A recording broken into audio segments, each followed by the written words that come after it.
Hello दोस्तों, नमस्कार। मैं हूं प्रमोद राव और आप देख रहे हैं बहुजन लाइव।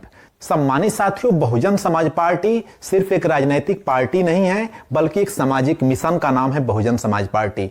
और बहुजन समाज पार्टी ने ऐसे ऐसे नेता पैदा किए हैं कि बहुजन समाज पार्टी से निकले हुए नेता ही भारतीय जनता पार्टी में, कांग्रेस पार्टी में या अन्य विरोधी पार्टियों में जाकर के अपनी राजनीति कर रहे हैं। जितने भी नेता बहुजन समाज पार्टी से बाहर निकले, जब वह बहुजन समाज पार्टी में थे तो उनका कद और महत्व कुछ अलग होता था, लेकिन वही नेता जब दूसरी पार्टियों में चले गए तो उनका महत्व बिल्कुल खत्म हो गया, उनको कोई नहीं पहचानता है। तमाम ऐसे नाम हैं जिनको मैं ले सकता हूं और बता सकता हूं कि ये नेता बहुजन समाज पार्टी में उनका कद क्या था और आज उनका कद क्या है, लेकिन आप लोग भी उन नेताओं के बारे में जानते होंगे। बहुजन समाज पार्टी के संस्थापक माननीय कांशीराम साहब एक बात कहते थे। उन्होंने कहा था कि बहुजन समाज पार्टी इतने नेता पैदा करेगी, इतने नेता बनाएगी कि विपक्ष उन नेताओं को खरीदते खरीदते थक जाएगा, उसके बावजूद भी बहुजन समाज पार्टी से नेता खत्म नहीं होंगे। सम्मानित साथियों, आज बहुजन समाज पार्टी का जो ग्राफ हो गया है,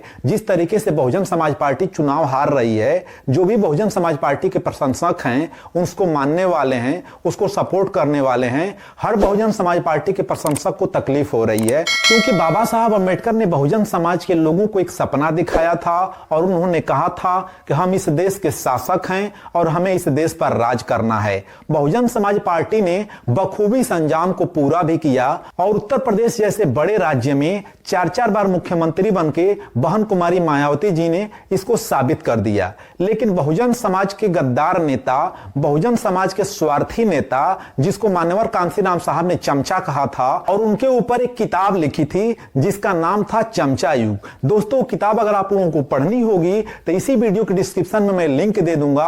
आप उस किताब को पढ़ेंगे तो मान्यवर कांशीराम साहब की वो बात याद आ जाएगी। दोस्तों, अभी अभी 4 राज्यों में चुनाव हुआ है, उसके परिणाम घोषित कर दिए गए हैं, जिसमें बहुजन समाज पार्टी का ग्राफ बिल्कुल ही खराब रहा है।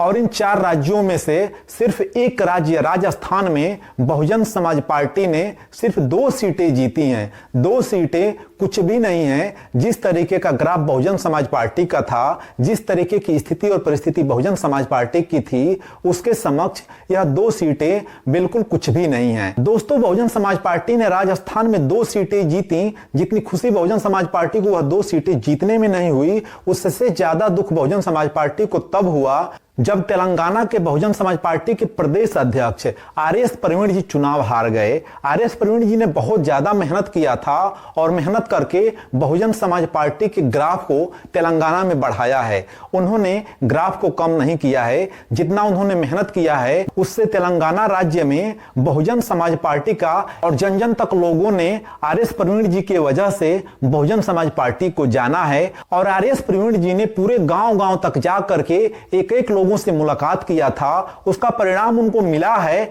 उनका ग्राफ बढ़ा है, उनका ग्राफ डाउन नहीं हुआ है। पार्टी का भी ग्राफ बढ़ा है, लेकिन वह चुनाव हार गए हैं और वहां पे भारतीय जनता पार्टी 3088 वोटों से चुनाव जीत गई है। आर.एस. प्रवीण जी की मेहनत को देख करके, उनकी लगन को देख करके तमाम जो विपक्षी पार्टियां हैं और तमाम वो लोग हैं जो कह रहे हैं कि अगर आर.एस. प्रवीण जी बहुजन समाज पार्टी के साथ न होकर के किसी और पार्टी के साथ रहे होते तो वह चुनाव जीत जाते। दोस्तों, हो सकता है कि आर.एस. प्रवीण जी किसी और पार्टी के साथ होते तो वह चुनाव जीत जाते, लेकिन आर.एस. प्रवीण जी ने जो देश में अपनी एक पहचान बनाई है, आर.एस. प्रवीण जी की जिस तरीके से आज तारीफ हो रही है, वह चुनाव हारने के बाद भी चर्चा में बने हुए हैं, तो यह बहुजन महापुरुषों की देन है, उनके संघर्षों का परिणाम है और आर.एस. प्रवीण जी ने जो मेहनत किया था उसका परिणाम है। तो आर.एस. प्रवीण जी हो सकता है किसी और पार्टी में होते तो चुनाव जीतते, लेकिन जो आज पहचान बनाए हैं वह पहचान शायद किसी और पार्टी में कभी नहीं बन पाती।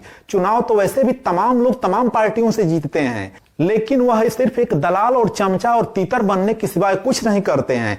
अन्य पार्टियों से जीते हुए नेता भी यह पहचान नहीं बना पाते हैं, इतना मुकाम हासिल नहीं कर पाते हैं जितना कि बहुजन समाज पार्टी के एक हारा हुआ प्रत्याशी भी अपनी पहचान और मुकाम बना लिया है। दोस्तों, लोकसभा 2024 का चुनाव बिल्कुल करीब आ गया है और जो लोग भी आर.एस. प्रवीण जी को यह सलाह दे रहे हैं कि वह किसी और पार्टी में होते तो चुनाव जीत जाते, मेरा तो यह मानना है कि लोकसभा 2024 में आर.एस. प्रवीण प्रवीण जी को प्रत्याशी बनाया जाता है और दूसरी पार्टियों के साथ बहुजन समाज पार्टी का गठबंधन होता है तो आर.एस. प्रवीण जी विधायक तो नहीं बन पाए, लेकिन लोकसभा 2024 में सांसद जरूर बन जाएंगे। दोस्तों, वीडियो देखने के लिए आप सभी का बहुत बहुत धन्यवाद, बहुत बहुत आभार।